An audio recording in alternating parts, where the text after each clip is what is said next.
زه یو خپل ډېر ځان مشر او قدردان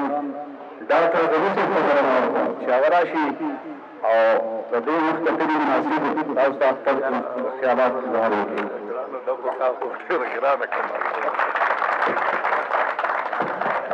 زه د ټولو نه مخکې زه غواړیان یم دغه ته ایوب ته چې په کومو جذباتو سره دا کتاب یې لیکلی او د ده د عمر د تقاضو ته چې زه وګورم که نه چې په دې عمر کې دا کتاب لیکلی دی نو دا حقیقت دی چې د پښتنو دپاره زه یم چې د دې نه زیاته غټه قرباني بله نشي کېدی. زه د دې ټولو راتلونکو هم ډېر شکرګزار یم خو زه به تاسو ته یو خبره وکړمه کیدای شي چې په چا دغې خو زه دا وایم چې شاعران چې دي دا چې دی د قوم ترجمانان دي په څه معنه کې چې ته د پښتنو د شاعرانو ټول دغه جمع کې نو ستا دا د قوم چې دی دغه جذبات دي. زما یو شاعر خفه کېږئ مه که د هغه مذهبي جذباتو نه دغه دی نو هغه په دومره رنګ باندې خپل مذهبي جذبات ښکاره کړي دي چې په ایمان چې که یو مولا هم د هغې دغه وکړي مقابله وکړي. دغه شانتې زما دې پښتنو کې چې کم شاعران د قاني جذباتو نه متاثره شوي دي او د قاني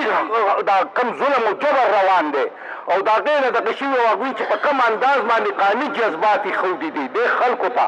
زه به درته قسم وخورم که زما لوی نه لوی چې ځان ته لوی قامي دغه وایي که نه سیاستدان وایي خدای شته که د هغې جذباتو برابر دغه د خلکو کې چې دی نو هغه ورښکاره کړي او دغه شانتې زه ځکه وایم چې زما شاعران چې دي دا قاني دغه دي ترجمانان دي. بیا راځئ چې کم خلک په دې معاشره کې دننه کم ظلم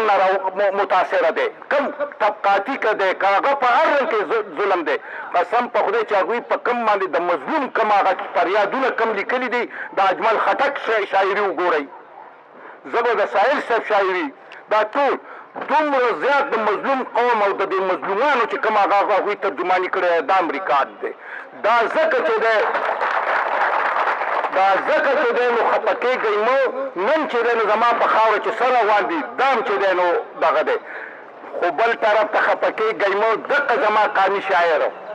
چې د قوم دا ترجمان دی دی چې د خپلو جذباتو دغه وکړي او کتاب ولیکي نو خفه کېږئ مه د هغې لوستونکی نشته د هغې لوستونکی نشته د هغې اخیستونکی د هغه کتاب نشته. هلکه په چا که ښه لګي نو خیر دی خو دا په څه وجه دا په صرف په دې وجه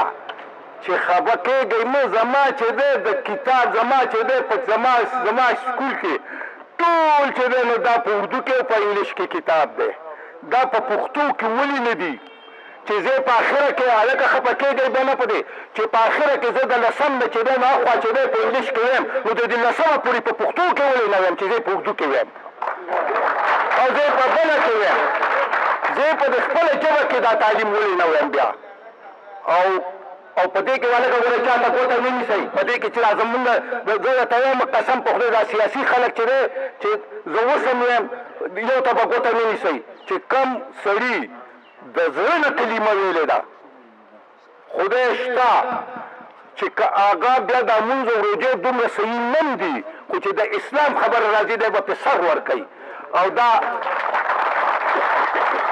مولا زما د دغې جذباتو نه پیدا دي او بیا راځئ چې په دې خاوره اوسېږي او پښتو ژبه ده او د دې خاورو سره مفادات دي قسم په خدای چې د پښتو د پښتونولۍ خبرې ورته کوې که نه هغه به پرې هسې سر ورکوي دا بعضې فریق زما د دغې نه پیدا دي. بیا راځه په دې وطن کې په یو ځای کې په ایمان یې وایي څومره بېروزګاري ده او کم هغه دغه چې کمې چغې وایي دغه نورو او دا نور خو زه درته یو خبره کوم زما خپله ګیله ده تاسو ته به چاته پته نه وي مونږ په لار راتلو ما دا شهید صاحب نه تپوس وکړو زه درته په ایماندارۍ یم چې ما ته داسې یاد شي لکه دا اوس ساعت ستا د پنځمه پورې جنرال فضل حق چې ډېر سخت پښتون مزاج او سخت نشنلیسټ او د دې ځای ګورنر شو اولنی هغه دا دغه وکړو چې د نن نه به د 5مه پورې په پښتو ژبه کې تعلیم ورکوئ او په پښتو کې تعلیم شروع شو ښه برابر په هر څه کې خو خفه کېږئ مه چې زما دا مشران رالل دغه تاسو چې نوم اورېدلی مولانا مفتي محمودو د دې او زما دا یارانو سره په اتحاد کې وو او قسم په خدای چې اولنی بیلې پیش کړو نو دا بیلې پیش کړو چې زمونږ بچی دی قاني ژبه اردو وي او په تعلیم به م په اردو کې او په دغه وخت کې زه د شعریان دریان شوم په ایمان چې دا راته را یادېږي که نه ها نن دا د تاسو ته به ټول ته به پته وي هلکه په سند کې سندي ژبه ده په تعلیم کې په هر څه کې بورډونه هر څه او زما اوس خفه کېږئ مه اوس زما دقه حال دی زه ځکه درته وایم چې د پښتنو شاعران په یورپ کې چې شاعر کتاب ولیکي زه به درته قسم خورم لکپتیان پرېږد کروپتیان دي کروپتیان دغه شاعران د یورپ کې ولې چې هغوی په خپله ژبه کې ولیکي او د هغې دومره خریداري او دلته د هغې یو خریدار نشته او ځان لپاره تحفه کوي ورکوي دا استرت یې پلانکۍ له طرفه دغه او دا دته تحفه خو ما یو قام دغه کړی اوس په شرمي دغه ساحل صاحب زما د خبرې ډېر دغه وکړو مرسته ما یاره په خطا کې زه د شاعر نه کتاب په مفت نه الم زه چې هله به پیسې ورکوم که پیسې هلې ټیک ته ګڼې زه د مفتو کتاب نه الم سوال درته کومه او بیا درته وایم چې دا خپل شاعران او خپل ادیبان